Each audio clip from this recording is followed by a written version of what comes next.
A good day, everyone, and welcome into the It's Official podcast. He's Jeff Siegel. I'm Jeremy Plonk, representing First Bet and Express Bet. A big week in Saudi Arabia and in Hot Springs, Arkansas last week as part of our review, and a bigger week to come with Fountain of Youth and the First Racing Tour having the big cap out at Santa Anita. Jeff, we've got a lot to talk about. We got a new bet. We've got all kinds of things cooking this week. Well, I looking back at last week at Saudi Arabia, you never know what you're going to get in a card like that, but some fantastic performances, fantastic and thrilling races. It certainly lived up to the billing, and many of those horses will meet again. So I always like to see rivalries established in horse racing. You don't get it that often, but some of those horses are going to see each other down the road this summer, maybe even to the Breeders' Cup next fall. So exciting racing, good gambling, good handicapping, and everything worked out really well. And we've got a huge weekend of racing coming up this week as well. You know, it takes a lot to take the Triple Crown Trail off the front burner this time of year. $20 million will do that. That's what they had in the Saudi Cup last week, and that's going to be our number one headline. Well done, Senor Buscador, the 6-year-old who had been kind of nibbling around the big races here in the U.S., got his career signature score with a furious rally in the $20 million feature. So out in the lead, the grey Saudi Crown will lead the turn for home. In second place, pushed along, National Treasure a length down. Derma Sotogake in the light blue is on the outside now of the pushed along Isolate. Carmel Road comes next. Several are flat here with Defunded. Ushbata Soro is making quite a lot of ground, but it's Saudi Crown who has the advantage from National Treasure. Ushbata Soro from a mile back continues to stay on. Also staying on strongly is Senor Buscador. Out in front, Saudi Crown with 150 metres to last, still has the lead. National Treasure, Ushbata Soro late on the scene and right down the outside. Senor Buscador, the lead is taken by Ushbata Soro, but right on the line, Senor Buscador might have tipped him out. Certainly the rider thinks so. Senor Buscador and Ushbata Soro over the top of Saudi Crown and National Treasure. Every bit of the mile and an eighth of that marathon stretch needed there in Riyadh. Jeff, this was the true rags to riches horse, if you will. Started his career at Remington Park in the maiden ranks, then won the Springboard Mile. Of course, New Mexico-based connections with Todd Fincher. The Peacock family's been in racing in New Mexico for decades and in Texas. And a mare that they had owned and had been their Blue Hen mare produced, Senor Buscador, passed down from father to son. And Joe Peacock Jr. gets the big prize here with a horse who beat the world's best. I mean, when you knock off the horses from Japan that he did, this was a major announcement from Senor Buscador. It was. Conditions were ideal. We handicapped this race last week. We speculated that maybe you might want to look at the closers because there was plenty of speed in the race and there weren't going to be any breathers. Going a mile and an eighth with that long run of the turn, those horses were going to hook up early and no one was going to let go. So they're going to have to run every step of the way. And it would set it up for a closing type of winner. I thought it was going to be maybe Ushba Tesoro or Derma Sotogake, but it turned out to be the horse that I liked in Florida who couldn't get up. But he did run really well that day. Senor did in Florida and the Pegasus, and we was richly rewarded here. Very well-earned race. You know, I could complain a little bit because I thought maybe Ushba maybe cost himself the race with a poor start and then made what may have been a little bit of a premature move because he moved past Senor Buscador and then the other one came back and nailed him. But it was a fantastic race, legitimate race. And it was won by a well-deserving horse. And now, again, he'll come back eventually. I like to see him at Breeders' Cup Day at Del Mar because I know he likes that track. Won the San Diego at Del Mar last year. That closing type of track will promote his style. Nothing wrong with Ushba Tesoro's run, and you know you can Saudi Crown ran great. I thought on the lead. Yeah, he did. Attractions. National Treasure ran great. Even Derma Sotogake, who doesn't quite have the quickening, the acceleration, the turn of foot, but he stayed on nicely. Got beat less than 2 lengths. Very legitimate race, top to bottom. I like when the best horses show up, you know? I mean, they ran their races situationally. The pace may have helped one of the better horses to, overcome the others and win the race. And that's probably the case. Like you say, pace makes the race. And that's whether we're talking claimers or Saudi Cups at $20 million. And Senor Buscador did benefit from that.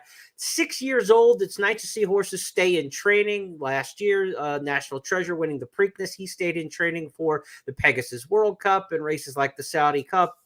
This is good to see. And, look, we don't want to get too crazy. I saw this, it's wonderful that they keep horses around at age 6 and he's an iron horse. Yeah. This was the 18th career start for Senor Buscador, right? I mean, he's not an iron horse by any stretch. He's really spread his races out over the course of his career, ran twice as a juvenile. He only had one race in the Risen Star as a 3-year-old before he got injured and was out 17 months to come back at age 4. So part of the reason we're seeing him now is because he was laid up his whole 3-year-old and part of his 4-year-old season. So, which was a shame back then, becomes a benefit now. And the fact that he was blue collar and hadn't rattled off a resume that's going to send him to the breeding shed up until this point. So, at age 6, it's great that he's here, but this is not going to change what we see in racing. We're not going to see horses stay in training longer and longer and longer. This is a great one-off story to me. Well, it may be, though. I mean, obviously, if you're well-bred and you win a classic as a 3-year-old,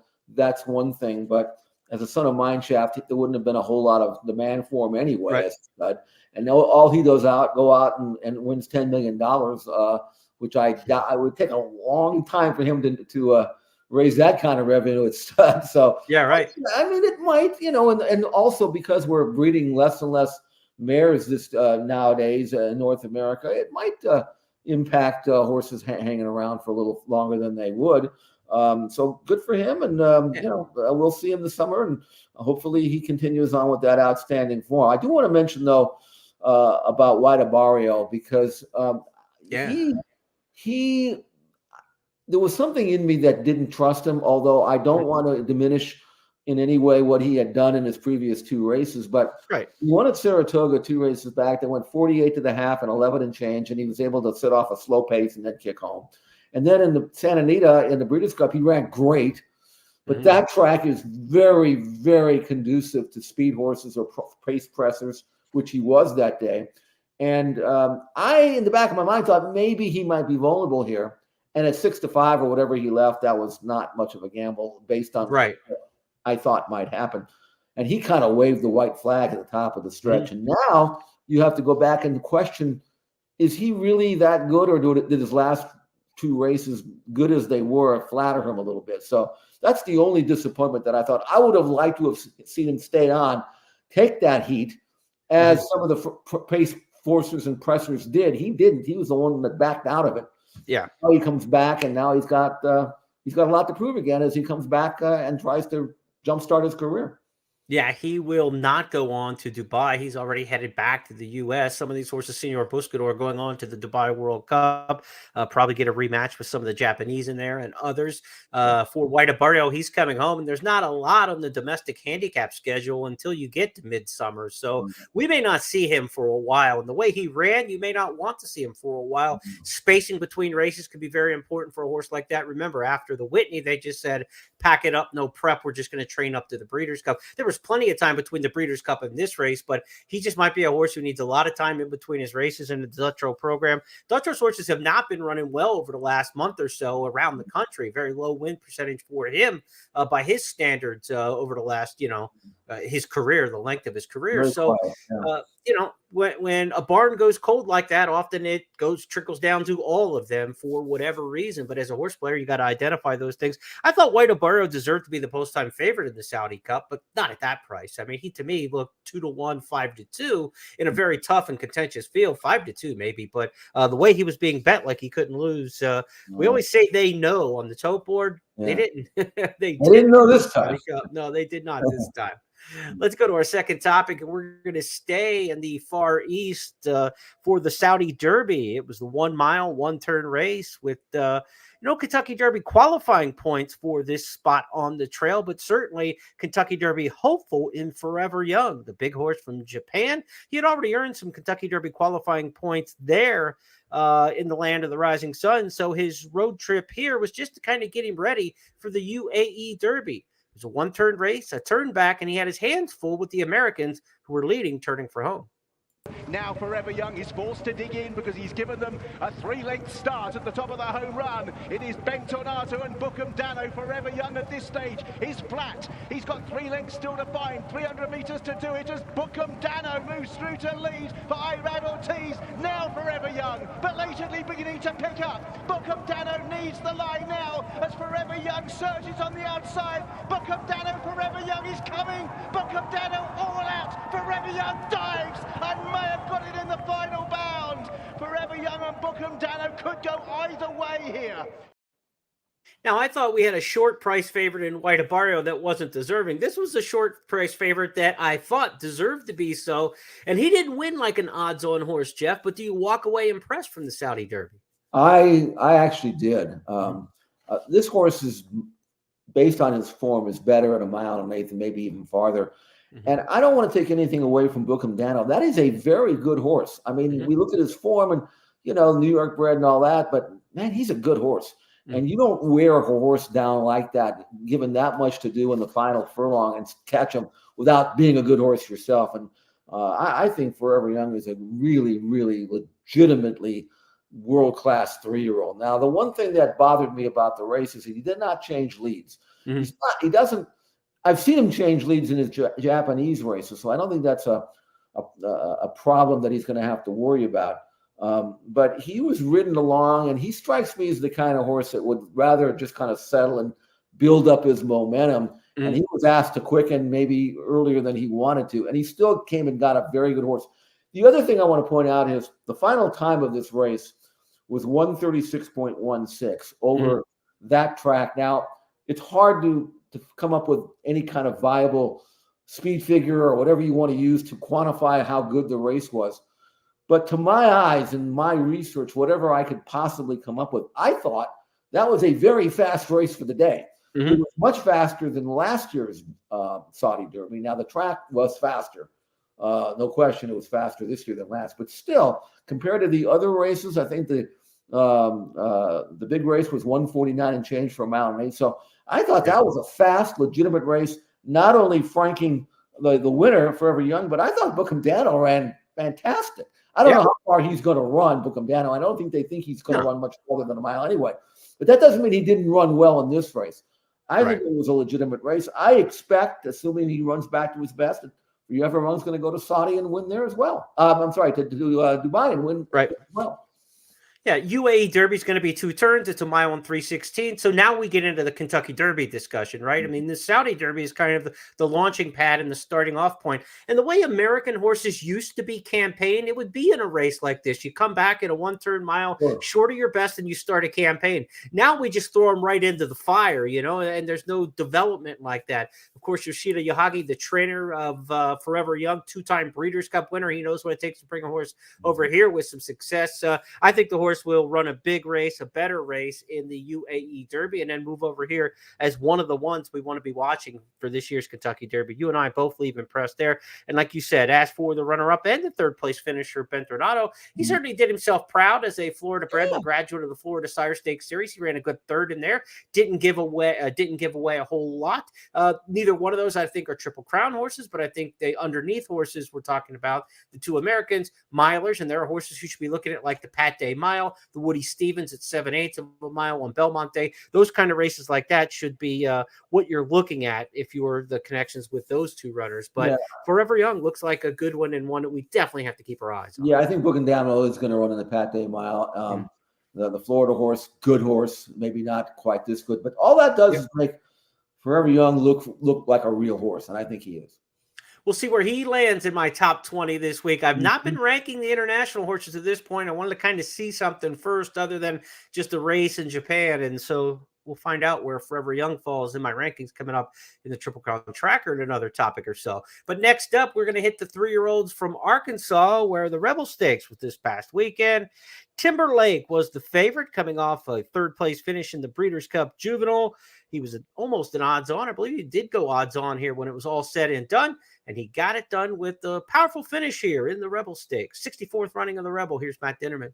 They round the far turn. Carbone, 3 furlongs to go. A half length in front here. Northern Flame turning up the pressure. Woodcourt is 3 wide. There goes Timberlake and the Windstar White. He's caught about 4 wide off the turn. Just Steel going to be deep at the top of the lane. He's 5 wide off the turn. And Common Defense trying to slip through down at the rail. He's going to find the narrowest of openings. Timberlake on the outside roars to the front. Common Defense trying to pull off the upset. And Northern Flame, Timberlake drifting to the center of the track, but he's clear, coming on Common Defense, but Timberlake's gonna do it, and Timberlake and Christian Torres win the Rebel by 2 in a nice effort to kick off his 3-year-old season. I love that from Matt. A nice effort. That's kind of like evaluating the race 5 yards after the wire. It was nice, not high on the goosebump scale, but it was nice. Okay, I'll give you that.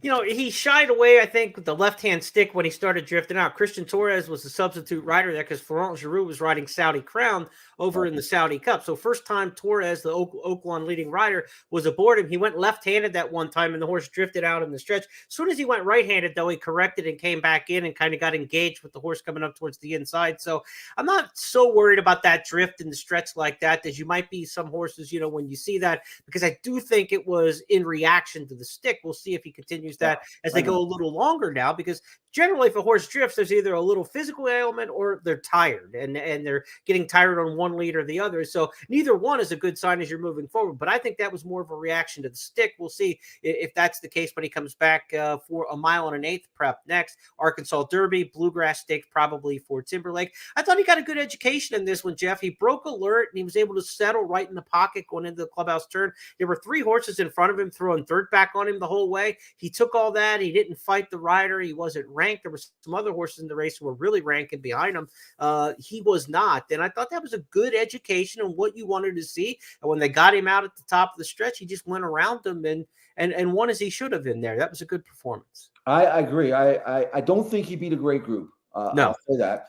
The buyer number of 93 equaled what he had earned in his last 2 starts.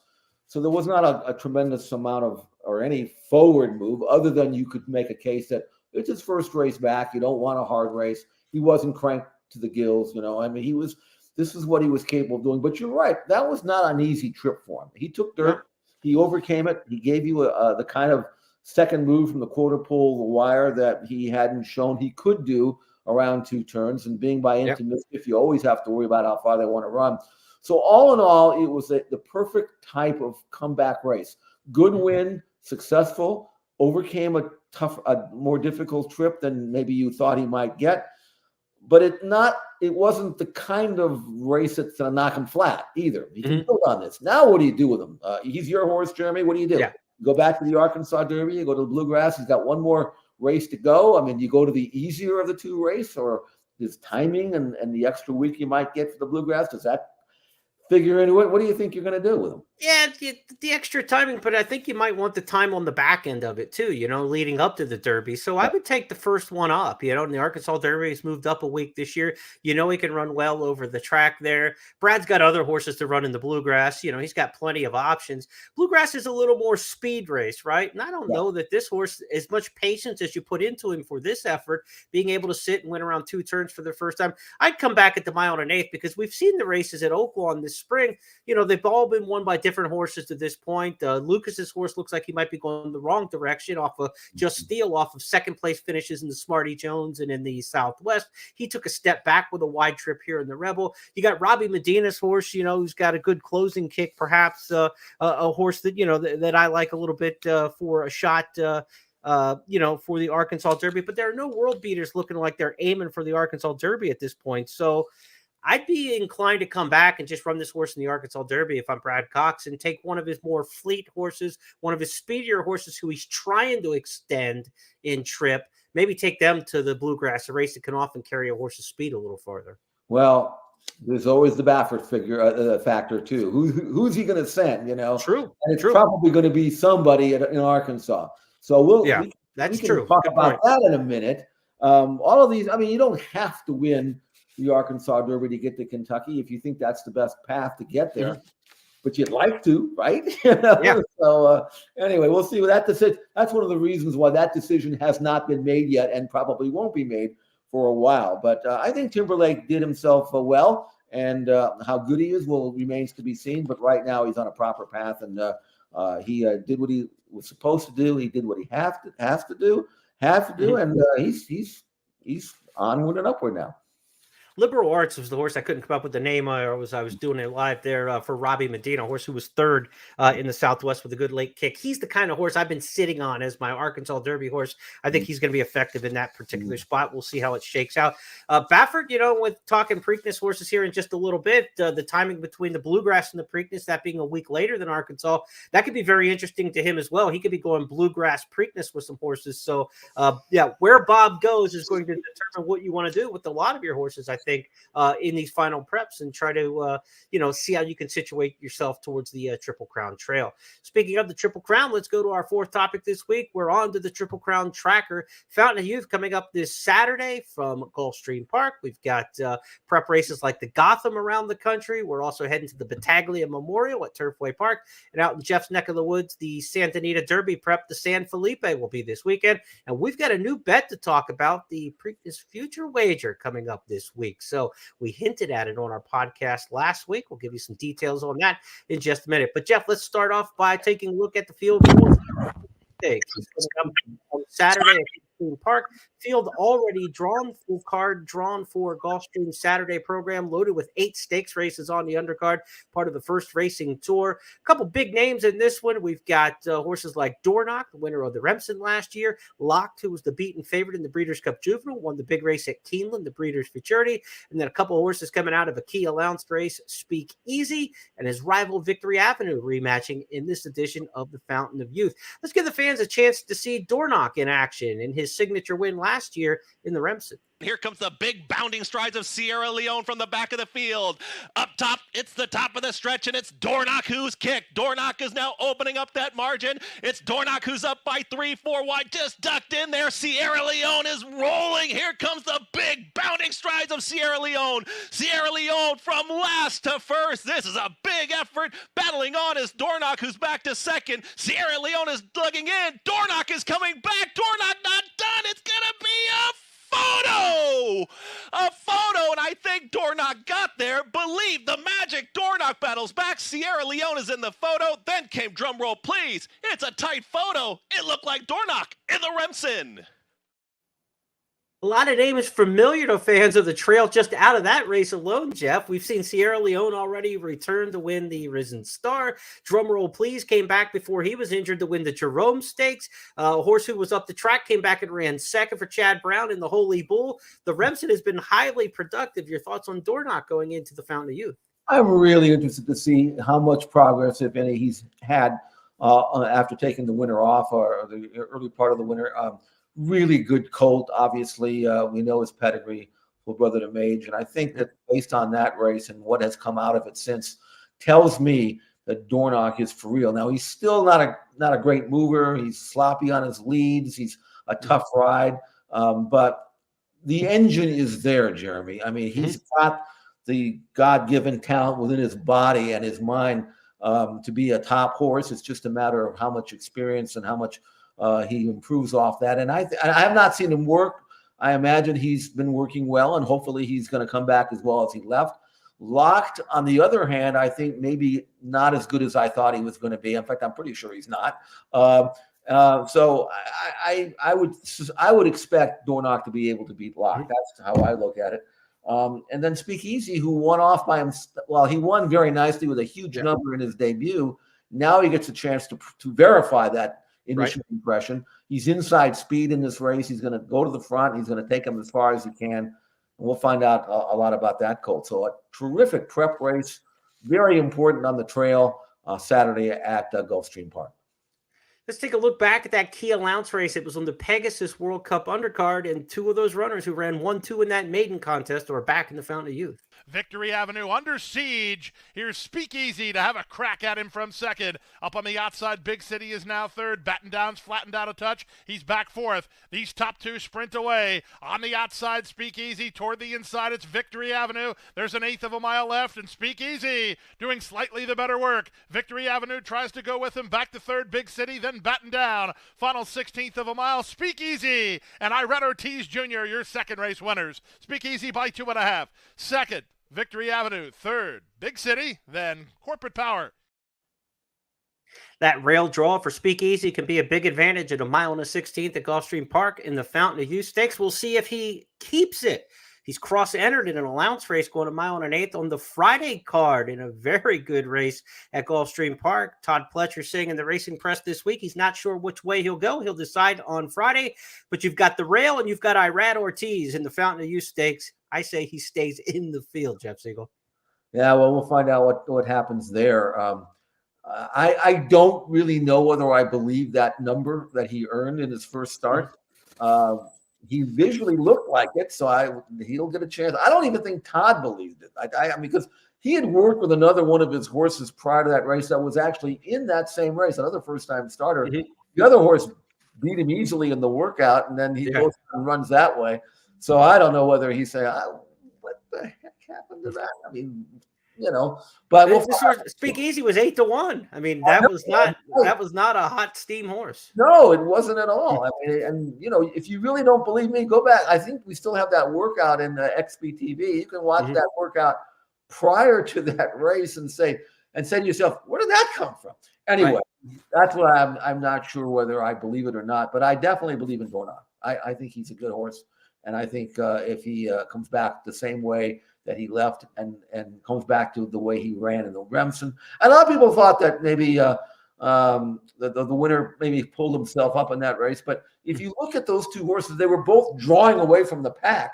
So they both were still finishing well, and it was a legitimate race. So anyway, exciting race, a great card, by the way, Saturday, in addition to the Fountain of Youth on Saturday at Gulfstream Park.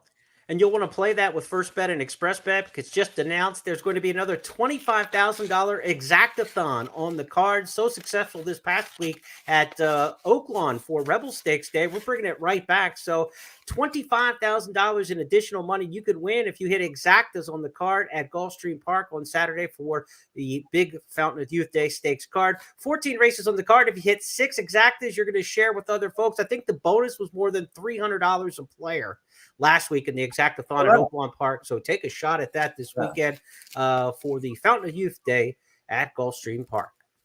Right.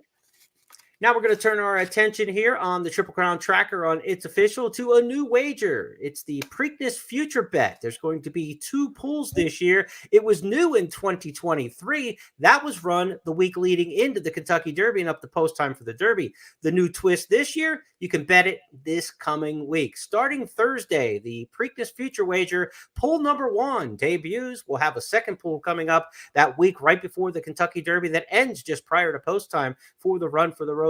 Once again, 40 wagering interest offered for the Preakness Future Wager beginning Thursday at noon, an 18% takeout on win bets only. And of the 40 wagering interest, there are 39 individuals and 1 for the All Others category. Now, the All Others last year clicked. National Treasure was not one of the 39 wagering interests, and that was when the pool was offered a week before. So if you're interested in those All Other Futures wagers again, you'll get that opportunity this weekend. But what makes this wager interesting, Jeff, is the fact that the Bob Baffert horses are able to be wagered upon. They're not eligible for the Kentucky Derby. They haven't been included in the Kentucky Derby Future Wager unless you just did the all other denomination, hoping that the courts would put Bob Baffert back into the Run for the Roses. So when you bet the Preakness Stakes this far out, you've got to consider Baffert. He's won the race more than anybody else. He's going to have fresh horses into the race, and he's got some real heavyweights to consider.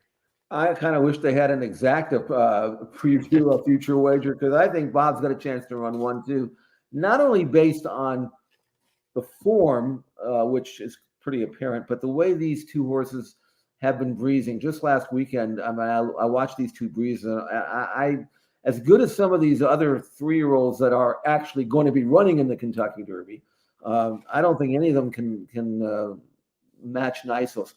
Here's Nysos working 5/8 in a minute 5th. he's such a great athlete. He's such a smooth, easy mover. He changes leads. You need slow motion to even see it. And he barely lifts his feet off the ground. This is the kind of action that allows a horse to not only run fast, but run far. And he's just kind of coasting here. This is not even taking a deep breath. Obviously, his form is outstanding. He's won all 3 of his starts by a total of more than 25 lengths. His numbers are spectacular. He's just ticking over and waiting for a cue from his trainer to get into a van or race or whatever. And what's next for me, boss? Because I'm ready to go right now. I don't know whether he's going to run Saturday or not. I haven't heard any quotes or read any quotes from what Bob's planning on doing with Nysos, whether he runs them in the San Felipe or waits or I don't know. But we'll find out soon enough. But I mean, if the goal, the real goal for Nysos is the Preakness, which it is, I wouldn't want to be trying to bet against him unless it's his stablemate, who's just as impressive almost in the morning. Nysos, the 4-1 morning line favorite for the Preakness future wager amongst the individual entrants. In fact, that's even a lower price than the all others denomination. You're talking the other Baffert in this case, and it could very well be May Moon. Not long ago, Jeff, people thought maybe that was Muth as the second best horse in the barn for Bob Baffert amongst the 3-year-olds. Of course, Muth was last year's Breeders' Cup juvenile runner-up. He came back and won the San Vicente in his first start of the year. Here he is matched with the one-time starter May Moon, but that one start was a fantastic one when he ran off and won so easily. Let's talk about these two working just a few days ago at Santa Anita, courtesy XBTV. Well, I imagine that my Moon's quicker than Muth, so you put him in front, you don't ask him to do much, and you have Muth come and get him, and that's better than breaking them off together because then my Moon would open up on him. So into the stretch, here is Muth on the outside. He's supposed to come get him. The jock on the leader, Maymoon's waiting for him. He says, come on. And Muth can't make any impression at all. And the jock finally says on my Moon, well, I don't want to mess up my work. So I'm going to let him, continue. I'll go out to the 7/8 pole. And you can see the difference here. I mean, right now, May Moon, to me, has clearly surpassed Muth in the pecking order in Bob's, order of 3-year-olds. He won his first start. May Moon did so impressively. He won that race by almost 7. Came back and won a non-winners of 2. Blew the clubhouse turn and still won that race. So, I mean, he's a good horse. And this worked, Jeremy. He didn't make any mistakes at all. I mean, he's learning. Mentally, he is figuring things out. Yeah. The ability for this colt by Frosted is there. And, again, I don't think he's going to run against Nysos until the Preakness. The question of which path each horse going to take. Right. I misspoke and said just the one-time start. He's had the 2, as you mentioned, and he got that 2-turn race. So he stretched out to a mile, and he had to work harder in that race than you thought, maybe winning by a neck at 30 cents on the dollar. But the way he's come out of it and the way he worked, this is a blossoming 3-year-old. When you see that, May Moon looked absolutely fabulous in the morning. He's one of 4 Bob Baffert trainees in the Preakness future wager. We talked about Muth, who was also in that workout. He's part of the future wager, as well as Coach Prime, a horse they thought a lot of towards the winter, in the early part of the winter. So 4 Bob Baffert trainees amongst the horses for the Preakness future wager. Now, we're talking about horses to win the Preakness at this time of year. We're into the last couple days of February, into the first days of March. What kind of horse do you want to win the Preakness stakes? Now, one thing we know is kind of looking at the history of the race, Todd Pletcher doesn't support it very often unless he's got the Kentucky Derby winners. So if you're going to look at the Todd Pletcher horses, they're probably not great bets. They're going to be underlays here because maybe you really like Fierceness. Maybe you're a big fan of Locked. But unless they win the Kentucky Derby, they're not running in the Preakness based on history, the way Pletcher campaigns his horses. The other thing is the Japanese horses. They took a pass on Pimlico here for the most part in recent years, and they go, Derby and then Belmont with more time in between races. I'd be averse to taking any of the Japanese horses for a Preakness future wager. I want to focus on trainers who focus on that race. Steve Asmussen almost always has a horse in the Preakness. Brad Cox in recent years almost always has a horse. We talked about Baffert. That's an obvious one in that respect. I think you want to focus on those kind, and maybe still even that all others bet. While everybody thinks we're kind of focused in now for Derby horses, all others last year with National Treasure was a nice payoff, and the Preakness paid more than $30. So I would be afraid to still play at the all others level at this point, Jeff. You could.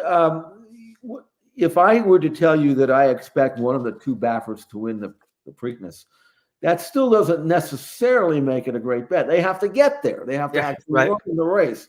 And I'm thinking that both will have maybe one or at the most two, but I'm looking at them. I'm looking at their form. I'm looking at Baffert winning last year's Preakness with a horse that, quite frankly, I think is inferior to either one of these two, although he's still a pretty good horse. But I don't know what the price is going to be. I mean, these are morning lines. 4-1 on the favorite, I think, is not a lot of value, but maybe it will be on Preakness Day. I don't know.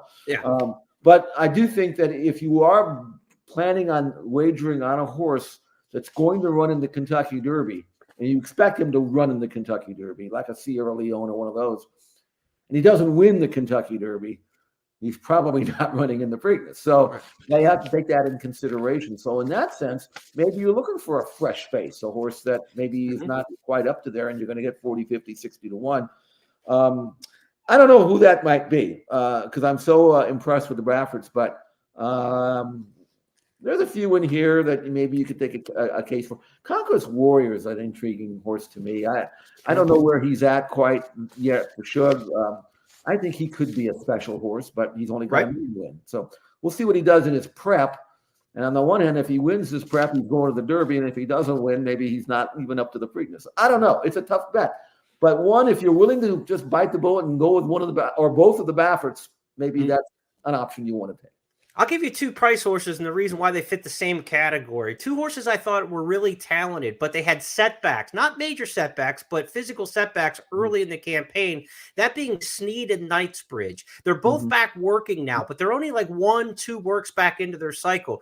You know, you're going to need 4 or 5 works until you're ready for a race. So they may be up against it and trying to make one of the big preps here in April to still get 3-4 more works in, but maybe the Lexington Stakes at Keeneland, second week of the meet, and then on to the Preakness Stake. So I think horses like Knightsbridge and Sneed are horses that could be very well be live new shooters for the Preakness because they lost 2, 3, 4 weeks of training here during the course of the winter due to some physical setbacks. So maybe by then they're the kind of horses that are cycling back up to horses that could be legitimate Preakness players. Final reminder, the Preakness Future Wager again opens on Thursday at noon. It closes at 8 p.m. on Saturday night. Saturday, not like the Sunday Derby Future Wager closings. This is a Saturday night closing, 8 o'clock Eastern time. The Preakness Future Wager will close this Saturday, offered pool number 1, and then we'll have pool number 2 coming up April 27th through May 4th. Okay, Jeff, let's get to my countdown to the Crown Top 20 this week. We've had some changes near the top. Forever Young, a horse who I've not been ranking up until this point, but now that he's run as a 3-year-old, the connections are saying there's a plan to get to the Kentucky Derby through the UAE Derby. Now I've got to start ranking him against the class. I moved him up there high from what I've seen. May Moon, a horse who just works so brilliantly. I've got him moving on up with Muth on the drop at this point. Timberlake was a horse I thought 13, 14 in that area coming off of his 2-year-old campaign. I thought he did enough to pass some others, but I'm not putting him up there top 3, 4, 5 contenders at this point. What do you make of the list, and where might you shuffle some things around? The only thing that I might do is move up Mystic Dan because I loved his win at Oaklawn, but it was an off track, so I don't know if I trust him. But if he were to be that good on fast ground, he'd probably be better than number 20. But I would move him up. I mean, I might move him up a couple of notches, but nitpicking there. Other than that, I think it's a fantastic list. I might be tempted to put Forever Young above Fierceness, but I could certainly see it the other way around just as easily. Other than that, I think it's very solid. It's just about what I would do if I were making a list. I see it exactly how you look at it. I think May Moon still has a little bit more to prove, even though he's training well. I expect him to move up the ladder, but based on what he is right now, a maiden winner and a non-winners of 2, having him number 5 is absolutely fair at this stage. And Track Phantom at number 6, we talked about those horses for the Preakness Future Wager. He's a quintessential Steve Asmussen Preakness horse, the epicenters and horses like that. That consistent form, Steve supports the race. He's got tactical speed. It always plays at Pimlico pretty well on Preakness Day. So if you're looking at that Preakness Future Wager, Track Phantom might be a horse that you want to get in on because he's probably going to be a very solid price in that bet on this weekend. Yep. Good point. So Again, I'll make my usual speech now. I just hope they all get to where they want to go. Because at this time it's Heartbreak City now. In the next month or two, where you think you got a chance. Sometimes you get scratched the morning of the race. That's cool, or after entries. Well, we've seen Forte, Omaha Beach, of a lot of that in just the last couple of years. It's going to happen again. It's going to happen again. Yeah. You just hope it's not you if you got one of those horses. So tough game. Bad luck's part of it, and we've got a horse in our Stars of Tomorrow that we're talking about who's had his share of bad luck to this point, Jeff. He's very lightly raced, but he's getting longer in the tooth. His name is Judge Miller, and he won this past Saturday at Santa Anita. You're going to tell us about him after we show the fans our latest rising star. Hawker and Judge Miller. Judge Miller and Hawker. Judge Miller takes the lead now and lets it out a notch coming to the 8th pole. Quickly putting 3 on Hawker in second. A long way back, Midnight Mammoth, None Above the Law, and all the rest. Judge Miller towers over them, hugs the rail, and blows them away. Judge Miller by 10 lengths. Just an entry-level allowance race, but that's a springboard to something bigger. It's a springboard to maybe a Breeders' Cup. That's how good I think Judge Miller is. And, of course, he's got the pedigree. He's a 4-year-old colt who didn't have to go through any of the rigors of the 2 or 3-year-old campaigns because he didn't start until very late. But that's a good thing because he's a fresh horse. Now he's a sound horse. Earned a 105 Bayard number, which would win a lot of Grade 1 older races over distance and ground in the States already. First-level allowance. He's by Curlin. He's out of a fantastic race mare. He's a full brother to Clairiere. He's out of Cavorting, who won $2 million. Clairiere, I think, won like $3 million, whatever it was. So the pedigree's there. Here's another thing. Sometimes you see these horses, they win first time out by 10 or 12 lengths, and then they come back and win by 6 or 7, and then they win by 5. And this colt in his first 2 races, you would have never thought that he was going to be any kind of good horse. He was, he got beat first time out. He won his second start by a desperate neck on a horse that got left at the gate who was just a very, very average horse. And then all of a sudden in his third start, the light switch goes on. They stretch him out to a distance to ground, and he runs like a horse that can maybe beat anybody in North America. And he does it easily. Even the trainer said, I knew he was good. I didn't think he was that good. And being by Curlin and so fresh and so lightly raced and so untested, I don't even know where he'll level off. But this race alone puts him in a position now where he's going to have to run in graded stakes. There's no allowance race that's going to fill anywhere around here. So I think he probably will be put on the plane somewhere, and then we'll find out how really good he is. But he's fast.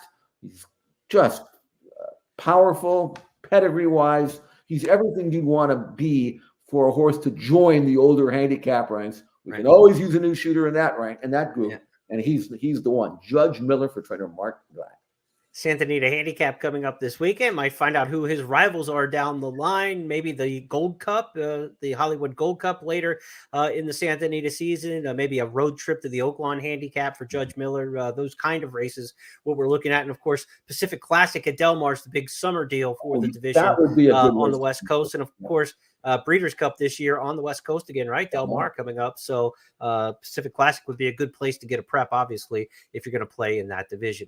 All right, that's our topics this week. Let's review them quickly for you. We've got 5 up and 5 down. We went to talk about Senor Buscador winning at the Saudi Cup. He was the victor there, and we certainly appreciated the 6-year-old victory in that one. We went on to the 3-year-old who won the Saudi Derby, being Forever Young, to Oaklawn for the Rebel. We talked about the win by Timberlake in that one for trainer Brad Cox. Our Triple Crown tracker previewed the Fountain of Youth Stakes. We also looked at a couple workouts of Bob Baffert trainees who are now eligible to run in the Preakness Future Wager, which comes up this weekend. And our star of tomorrow was Judge Miller for Mark Glatt, older horse in the handicap division from Santa Anita. Those 5 topics, as bad as I stumbled through reviewing them, are now official because Jeff Siegel and I said so. We're live, so this is the way it goes sometimes. Sometimes you can't get your teeth ahead of your tongue and the words out of your mouth. But, Jeff, we've got one more bonus topic this week because this actually happened just minutes before we started our podcast through the graphic together. Nominations for this year's Hall of Fame class, the National Museum of Racing and Hall of Fame in Saratoga Springs, announced by the panel of 15 on the nominations committee.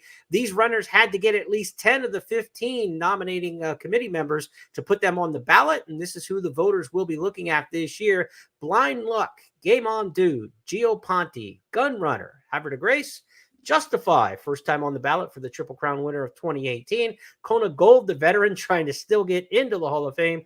Lady Eli, and Rags the Rich is another veteran who's trying to push over that threshold. As far as the humans go, 5 trainers on the ballot. Kieran McLaughlin, now retired as a jockey's agent. Active trainers like Graham Motion, Doug O'Neill, John Sadler, and John Sheriff. Southern California, well represented there. And as the jockeys go, the retired rider Jorge Chavez, pilot of Monarcos, and Joel Rosario, the only active jockey on the list for this year's Hall of Fame. What strikes you about that list, either human or horse? Well, I hope they put all the humans in. They're all friends of mine. So I don't vote for this and that's the reason why I don't, because I just vote for my friends. You know how that goes. But I don't vote. So whoever wants to be voted in, I'm all for it there.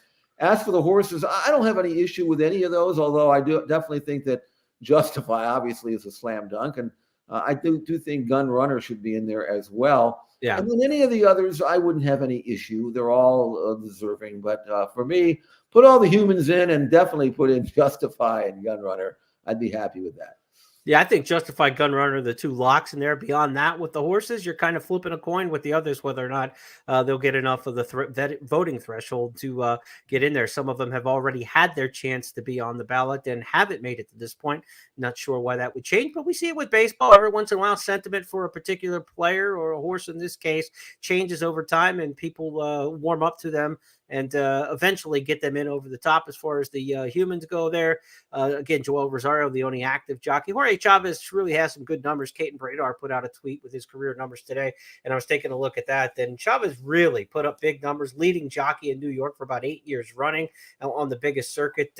Chop Chavez would be, I think, probably a viable member of the Hall of Fame class. Oh, yeah. Amongst those trainers on that list, they're really hard to separate. I don't know how you vote for one and not the other, because when you talk about the success of John Sadler and John Sheriff and Doug O'Neill, I mean, those guys all have very similar success and on the same circuit competing against each other. It's almost a grab bag. If you take one, you take all in that kind of situation. So I don't know how they're going to shake it out. And they've done it for a long time. Right. You know? I mean, it's not like they only had a few horses. I mean, they've been all 3 of the California trainers we talk about have been here for I got a winner's circle with John Sadler on my wall from 1977. That's a long time, don't you think?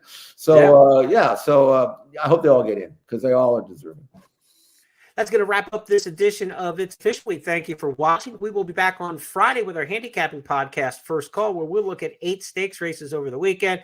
And boy, do we got a lot to look at. Fountain of Youth Day, Big Cap Day at Santa Anita, the first racing tour just at our tracks alone, Gulfstream at Santa Anita. That's going to take up a big bulk of the stakes oxygen in the room coming up this weekend, because 2 really huge race days in Florida and Southern California to come. For everybody at First and my partner, Jeff Siegel, I'm Jeremy Plonk. We'll talk to you Friday. Take care, everybody.